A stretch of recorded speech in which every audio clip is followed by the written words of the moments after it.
Welcome, everybody, to today's Caregiver Talk. Our Caregiver Talks are sponsored by AARP Kansas City, so we are very grateful for their support. I'm Rachel, and I'm with Sandwiched KC. Sandwiched KC is a nonprofit here in the Kansas City metro, and we've been serving and supporting family caregivers since 2018. We're a nonprofit for family caregivers by family caregivers. Part of our mission is shared wisdom and local support. And so we've been hosting these caregiver talks to help family caregivers learn about important topics to help them on their caregiving journey. And today I'm excited and pleased to introduce the lovely Kristen Lienhop, who can tell us a little bit more about ourselves and just jump right in. Okay, Rachel, thank you so much for having me today. And I'm so excited to be here and be part of this group in your community today. This is a presentation that is kind of a tough one to have with some people sometimes. So I welcome your comments on kind of the presentation and how it feels and felt. And obviously would love all the feedback and questions you have throughout as well. So I'm going to share my screen, hopefully here, and get started. Does that all look good for you guys? Okay. Looks great. Oh, wonderful. All right. Well, welcome. I am an occupational therapist who's worked for 27 years in the Kansas City metro, mostly in the Northland. I've worked in all different environments of hospital and home health. And I launched my own business about a year ago to be on the other side of healthcare, not being a reactive participant, but wanting to help educate people on wellness and prevention. And so there's a lot of different topics that are very important with that. And driving retirement. Driving is considered an instrumental activity of daily living, which is in occupational therapy's scope of practice, but it's really one I've avoided most of my career, and most practitioners I know have, because it's wildly unpopular to tell someone that they can't drive. As you can imagine. So a lot of times it's more in my past, it's been more of an acute occurrence, whether, a surgery or a hospitalization or maybe a neurological event like a stroke that caused someone to lose the skills to be able to drive, and their doctor will say, you must hold driving until this is okayed. But this is a different concept that we're going to talk about today, which is driving retirement. Are any of you familiar with this term, driving retirement? Nope. Okay. Well, driving retirement, the most simple definition is just making a plan to stop driving when it's no longer safe. So that's for everyone. It doesn't have to do with age. It doesn't have to do with being really retired from a career. It just means if you no longer have the skills to be able to safely drive, then you might think about retiring, and the retirement plan, just like we look forward to when we're not going to work. We might not look forward to not driving, but we still need to have plans in place for what things will look like, because it does change. So that's what we're going to talk about right now. Why do you all think driving is such a touchy point with especially older adults, when maybe it's time to stop driving? Does anybody have any comments on what makes driving so important to us? It's a symbol of independence. Yes. Yeah, and freedom. Yes. I think especially in our culture, driving is it is independence, it is autonomy, it is the ability to really not have to plan and just be like, I'm going to go right now because I feel like it. And our culture, especially in, suburban US and rural US, require a car. Really, we don't have the infrastructure in Kansas City and most places to get on a bus or use the Metro Link or whatever. So the problem with that is that most adults now, in the US, we are experiencing a much longer lifespan, which is wonderful. But the problem with that is that most people are outliving their skills of driving by 7 to 10 years is the estimation. So why should we be planning ahead? First of all, again, I really don't talk about there being an age when you can't drive. It's really the skills. So we all know, there's a variety of skills. You had to take a driver's test. Every time you renew your license, they check your vision because that is one of the biggest components of driving. But there are other skills that are needed. And with normal aging, some of these things do decrease. One of the big ones, besides vision, is reaction time. So our ability to, we know it needs to be done, but to actually move the foot to the brake or to the gas, move the steering wheel as needed just slows down. And then some other changes that are with normal aging are strength. We start losing strength in our 30s, unfortunately, so we need to work at it to keep it up. And then things like hearing and memory can also decline in normal aging. Then if there's any disease processes on top of that, that can further affect our skills. So another reason to plan ahead is because the cost is so dear. We really are finding that, again, the longer people live, crashes with older adults are rising just because there's more drivers of higher age. And the risk of death and injury to older adults is higher because of the margins that we have when we get older. We just, can't recover as quickly and easily. So it's really, the stakes are high to ourselves, let alone the community at large. So here we go on to the next bit, which is we need to plan ahead to allow us to have control, even if it isn't how we want it to be, where we're not driving anymore. We still want to have decision making. We want to have say. We want to show what our priorities are and be able to determine what other forms of community transportation we're comfortable with. And also, then it gives peace of mind to caregivers to know that our loved ones are safe and not at risk every day. So, and again, stop me anytime. I'm going to just kind of barrel through some of these slides because there's a lot of information on them. So let me know if I need to slow down or clarify at any point. Common changes in our bodies and health changes that impact driving are all the sensory type of input that we receive. So like we said, vision is probably the main one with driving. There are all types of vision that we use, from acuity, which is, kind of what your glasses fix, to contrast discrimination, which is determining between different colors of gray, which gets really important. People start to have difficulty driving at night, and in weather like rain and snow, when everything kind of gets gray and white, it's harder to see. And then vision also is influenced in that last one, sense of space and speed. So knowing where you are in the lanes and how quickly other cars are coming at you is all related to vision. Hearing declines typically with aging, and hearing is important in driving as well, although with modification, people can drive completely deaf. But if people are losing hearing and used to hearing alerts, horns, sirens, and they don't any longer, they need to learn how to compensate for that. And then sense of touch. Again, really that's important in our feet. Some people have neuropathy that can be caused by diabetes primarily. Any chemotherapy can often kind of affect and forever, once you discontinue chemotherapy, cause numbness and tingling in your hands and feet. So it's really important that you're aware of how you're able to feel the pedals.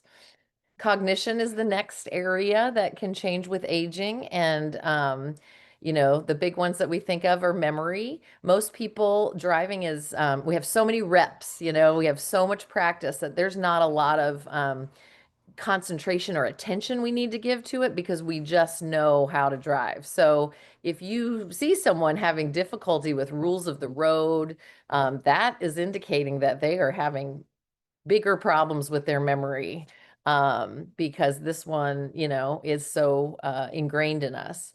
And then task switching. A lot of people talk about multitasking. None of us really multitask. What we do is switch quickly between different things. And as we age, again, that time or the ability to switch quickly is impaired. So some diagnoses that affect that can be dementia. Um, there's a new definition called mild cognitive impairment, which is just a normal part of aging. And that, depending on the severity, can affect driving. And then delirium is a transient loss of memory and judgment and sense. It's more related to infection or, a medical event. Then there's physical changes besides reaction time, like we're talking, people's strength and range of motion. If you lose the ability to turn your neck and your trunk as well as you did before, you're going to have trouble seeing out your windows, to look in the mirrors, for driving. And then coordination of just, managing your signals and your washer, your wipers, getting those turned on and those types of things. So just arthritis, which a lot of older adults have, can affect that. And then more, bigger health issues like spinal cord injury or stenosis, amputations, or any orthopedic surgeries. Usually that you'll be on a driving hold for a little while. Another one is medications, and this is outside of our body, but a lot of us are on medications, and medications themselves can have side effects that can interfere with driving. A big one for a lot of medications is drowsiness.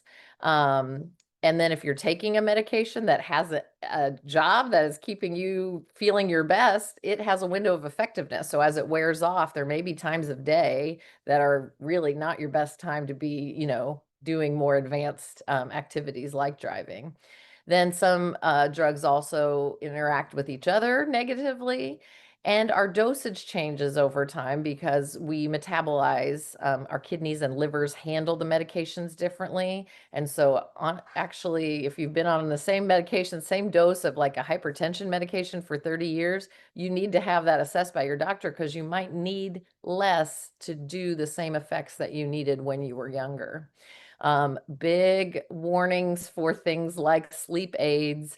Antihistamines make people dehydrated, which can throw their whole body into whack. So there's some over-the-counter medications even that can be really dangerous.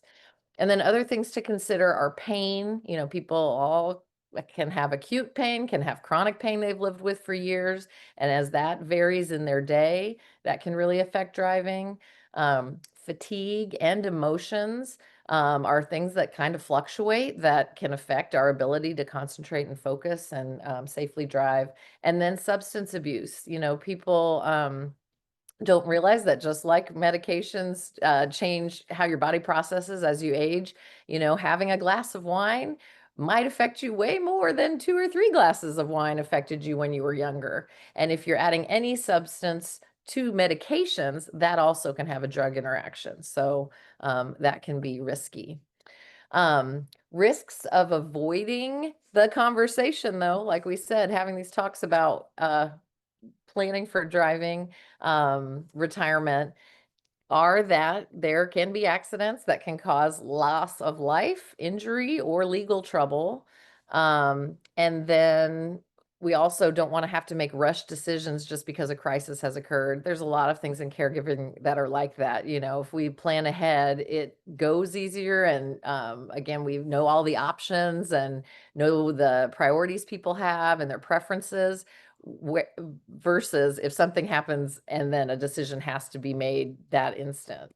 And then, if we don't talk about it, caregivers become the bad guys. We don't want to be the ones that are saying you can't do this. And often family members are the ones identifying some of these issues, and it becomes a real source of conflict that we would like to avoid. So I'd like to encourage you that going outside of family or caregivers to get some resource information on how someone's skills are for driving can take that pressure off the caregiver. Doctors are probably the primary source. All primary care physicians and specialists are concerned about driving and someone's ability to do that. It may not be something they think of every time, but if you ask them about it, they will definitely counsel you on that. And a lot of older adults really listen to and respect physicians. It doesn't matter what we say as the daughter, the son, or the caregiver.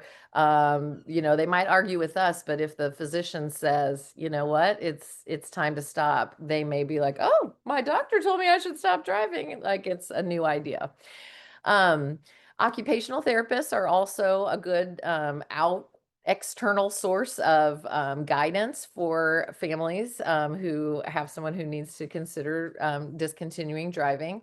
One thing is that we assess skills, and we are able to look at all the various aspects that are required for driving, including vision, thinking, emotion, strength, coordination, and just other behaviors that we are, good at ascertaining. Kind of, we use observation and see how people work. So oftentimes I can come to someone's house and ask them to make a sandwich for me, and based on how they do getting around their kitchen and preparing that, I might have a lot of opinions on how well they're able to operate a moving vehicle with all these other things interacting. So if people are having difficulty on simpler instrumental activities of daily living, driving's like the hardest one. Probably one of the hardest things we do is operating machinery. And what OTs also do is really focus on individuals' goals. So we're going to ask, what are your preferences? What are the things you want to still be able to do? Because a lot of times when people lose, the thing they're most concerned about losing is their autonomy of, doing the activities they like, seeing the people they want to see, and that type of thing. OTs can also help by rehabilitating. Like I said, if there are some like strategies or adaptations that could be made to help someone drive, we can talk about that and recommend different tools that can help, or strategies like not driving at night, like not driving on the highway. There are like things like extended side mirrors, so that you can see without having to turn your head as much. And there's some simple changes we can recommend like that. And then we can also work on all the getting in and out of the car, the transfers. If someone has a new walking device, or, just some new surgery they've had that they're recovered from, but things feel a little different, we can work on just the technical aspects of getting in and out of the car. And also with caregivers on how to best help someone get in and out of the car and their equipment. And then we can also give a referral as a regular OT to a driving rehabilitation specialist. I'm going to show you on the next slide a little information about that in Kansas City, but those are occupational therapists who have had hours of extra training, gone through hands-on courses. Usually I think it's about a 60-hour course to do. And then they also have equipment like driving simulators and cars that have a brake on the other side and even steering on the other side. They are the experts if someone is really saying, I'm going to keep driving, and you need the actual driving to be assessed. And then the other thing we can do is really help connect with community organizations that offer alternative transportation, and then just educate and practice on using things like rideshare apps, and calling and setting up a delivery. That can be really, really intimidating for older adults. So that's something that we work on. I'm just going to quickly go over this. Hopefully Rachel can share all the slides with you later, but just to know that if you go to the driving rehabilitation specialist in Kansas City, there are two that I'm familiar with, and the other one I'm not as much. Ability KC and KU Med Center both have driving rehabilitation programs, and again, simulators, and they can take someone out in the car and assess their skills. And then there's another one called Avenues Driving Program in Overland Park. These are not covered by insurance. They are out-of-pocket costs, and it's about $300 to $600. And there's also big waiting lists. Ability KC just told me 2 weeks ago that they have a waiting list through December, which is really, shows the need, and really we could use more of these types of programs. So in the meantime, an OT generalist like myself, usually you'd see someone in an outpatient clinic, or I have a home-based business where it's considered outpatient in your home and I come to you. Medicare will cover a driving risk assessment. It takes 1 to 2 hours. If you have traditional Medicare B, 80% of that will be covered. And if you have secondary insurance, they usually pick up the other 20%. You do need a doctor's referral for that. That can be a primary care physician or a specialist. And the OT that gets the order will follow up with that doctor. And that's concerns sometimes older adults have, is I don't want my doctor to know. Well, that's part of the conversation we need to have. These skills are putting the community at risk if, you don't have them, and your physician needs to be aware of that. Options of what would happen after an OT like myself does a risk assessment is you basically get a form that shows how you tested, and it's got a really nice color-coded tool that I use called the grid, that uses the red, yellow, green lights of a traffic light. But the green light would be you're at low risk, you are doing great. I might have 1 or 2 suggestions, but you may keep driving and get reassessed probably next year. Anyone who has a neurological disease, I recommend every 6 months, like if Parkinson's or MS, where it's going to progress. But it could be a year otherwise.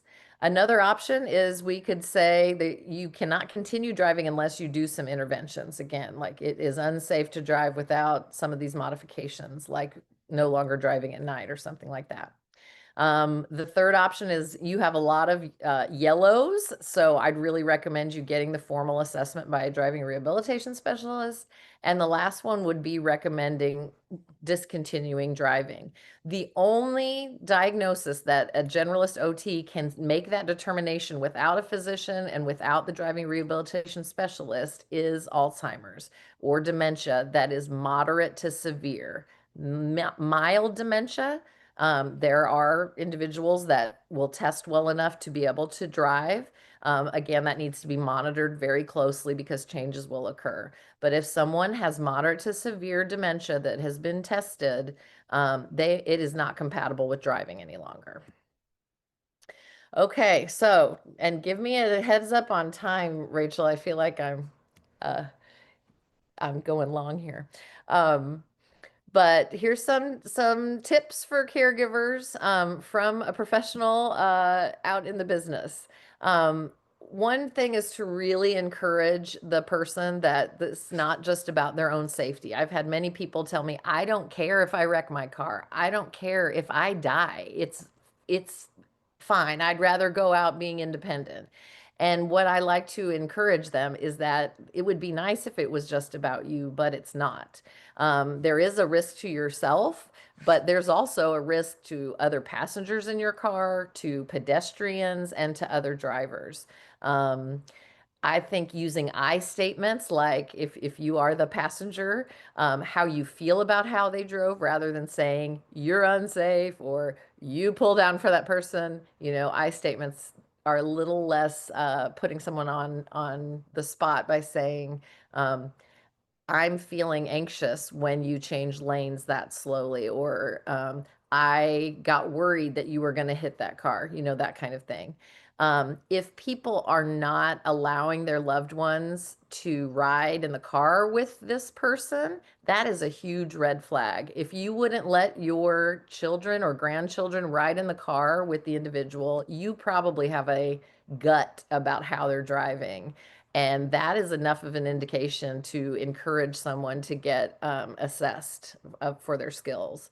We want to lead with love, not control. That's, all of us. Again, it's about autonomy, and we are going to shut down when someone comes in and just says, this is how it has to be.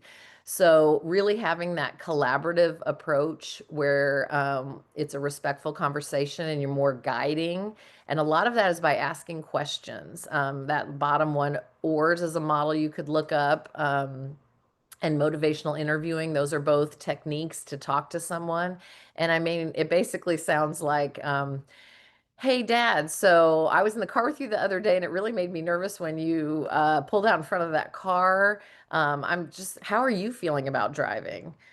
Okay, so you don't feel like there's any issues. Well, have you given any thought to your driving habits? Like, are you having any difficulty at night driving or seeing the cars in the other lane? I just wondered if that might have contributed. So trying to have, less directive and more collaborative conversation.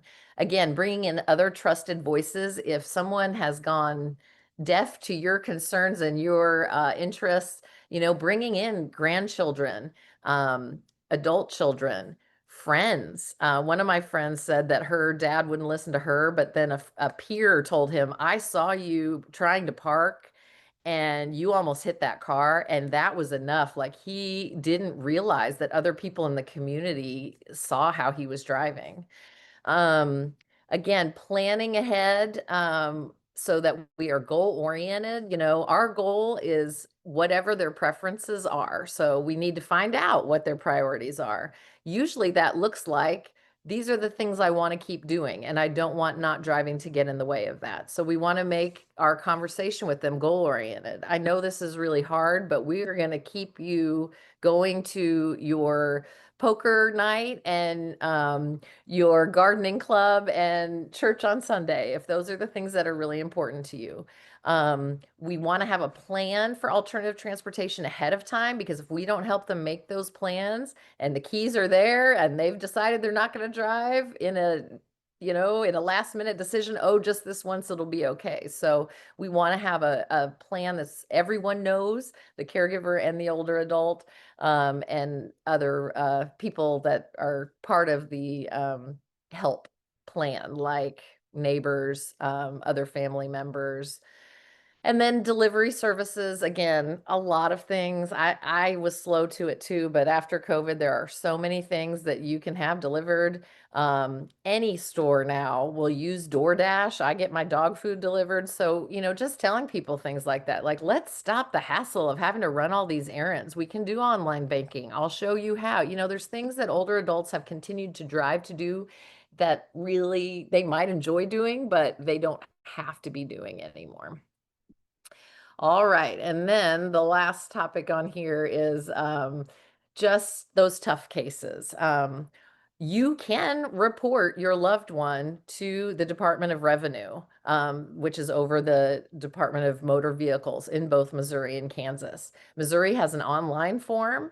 Kansas, you have to call the DOR, and you can find that information online, but you can report and they will investigate. So again, that can be that third party coming in and saying someone, and honestly, it is anonymous unless it goes to court. So most people aren't really going to sue somebody over this. But it is a way to kind of go around the back door and them not even know that you were the one that reported them. Removing the car and the keys, especially if someone has some cognitive impairment, out of sight is out of mind a lot of times. And disabling the car could even work. Some people are savvy though. They get that car towed. What's wrong with my car to get it fixed? So you just have to, realize some of those plans could potentially not work as well as you think. If someone does have dementia, using simple answers that honor their reality. We are not here to argue and explain to people every time, that they can't drive, that it's unsafe. Let me help you look for your keys. I can't find them either. Or the car's in the shop right now, we'll get it back in a couple of days. Are ways to deflect that conversation and move on with the day without having to go into the whole, reason and explanation that they are not driving any longer. And a lot of times that's enough. Does anybody have any comments or tips on that they've tried or heard about that were successful? Okay. Oh, okay. So making a driving retirement plan, one of the really big components that I think is integral is actually writing it down. You have these conversations with the older adult and you ask their preferences and this is what we've agreed to, and the strategies, this person is going to drive you to that club because she goes anyway. This neighbor said they would take you to the pharmacy so you can pick out whichever Halloween candy you want for the kids. But write it down and have them sign it and date it so you can bring that back and show, I know this is hard, but we've talked about it and you've agreed to it because it's important. The next thing is to just get familiar early. Start these conversations and thinking about alternative forms of transportation. Some people might have really big fear over trying new things. So the more we tiptoe into it and come alongside them while they're practicing can help. One thing I always like to say too is the primary caregiver needed at this excursion we're going on? Because this can be a form of respite. If you can have a community of people who are helping you with transportation or errands, it's one less thing on your plate. It might open up some time for some self-care or some other things that need to be done. And then there's programs. There's senior programs and county programs that offer transportation for a low cost if you plan ahead. So practicing that before it's needed. Like, I scheduled you to take the van to the next doctor's appointment. I'm going to ride along with you. And then again, ride share, putting apps on phones, practicing it. There is on Uber, I'm not sure on Lyft. If you scroll down, there is a more simplified version of the app for older adults. So it kind of reduces all the visual noise. And that's been really useful for some people. And then there's this organization called Go Grandparent that is in Kansas City. It's in other big cities too, and I'm not sure again how they extend into rural areas. But what's nice about Go Grandparent is they have different plans, and all of their drivers are trained on helping people in and out of the car physically. They will walk them up to the business place, or hospital or doctor's office they're going into. We want to make a weekly schedule, make sure everybody is on the same page that is a part of that plan.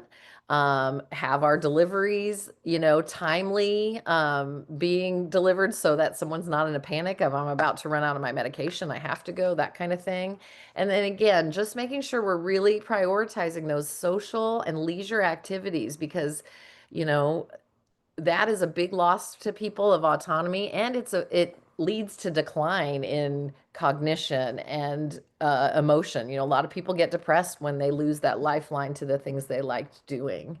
And then professional help, again, like we said, having a conversation with your doctor. An eye doctor is another good source, an OT or the DMV. As far as the DMV goes, in Missouri at least, you have to show up in person to renew your license after age, I think it's 65. They do a driver's test, and they also reduce the number of years you can get the renewal for from 6 to 3. My understanding is if the attendant at the DMV has any warnings about the person, they're not answering questions on their own. They seem to have a lot of trouble physically getting up and down out of the chair. They can, on their own, say, you are not going to get a renewal today. You're going to have to retake the driving test. And that's how I find a lot of people come to me, is then, okay, I don't want to go take that driving test and fail. So let's assess the skills and see if there's anything we can work on. There are limited driver's licenses too, though. You can have a driver's license that's renewed that says unable to drive at night. I'm trying to think, there's some other ones, but they would get a ticket if they were to drive at night because the state is saying they're okay to only drive during these conditions. Just want to encourage you that driving retirement doesn't have to be scary. We really want to open this up as an idea that everybody's starting to think about, once they are a driver at 16 and on, that at some point they may not have the skills to drive. And that, again, is not related to age. Something could happen. So, using these resources we talked about today, to help support you as a caregiver, I think is vital. So next steps for you and your loved one, you want to start the discussion. We want to normalize the idea. There is a lot of really good information out there. The Hartford, I'm not for sure if you're familiar with it, but they have a lot of information on driving and other issues around older adults as well. So they're a wealth of information. They also have a screening to like a self-assessment for driving, and that's a good way to start the conversation. Take this assessment and what are the things you are concerned about in your own driving. Then again, AAA has a self-assessment tool as well. And then you could also get a referral for either a generalist OT or for the driving risk assessment or to the driving rehabilitation specialist. And then again, think about the plan that you're going to come up with something and put it in writing. AI is a friendly tool. If you put ChatGPT and you say, give me an example driving retirement plan, it will come up with things you should be thinking about and asking. And then again, talking with your loved one and other people in the community about alternative transportation options that can work for you. So I really appreciate your time today, and I welcome any questions you have. I think I kind of went a little long. No, I think that was awesome. Before we get into questions, I just want to thank you for presenting, and also remind everybody that this Caregiver Talk was sponsored by AARP Kansas City, and one resource that AARP actually has is their driver safety courses, which may be a great resource for somebody who may have concerns about driving.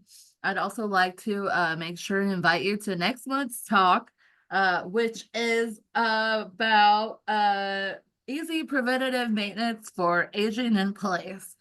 So thanks to everybody who logged on, and thank you for your viewing afterwards, and thanks to Kristen for this awesome information. See you next time.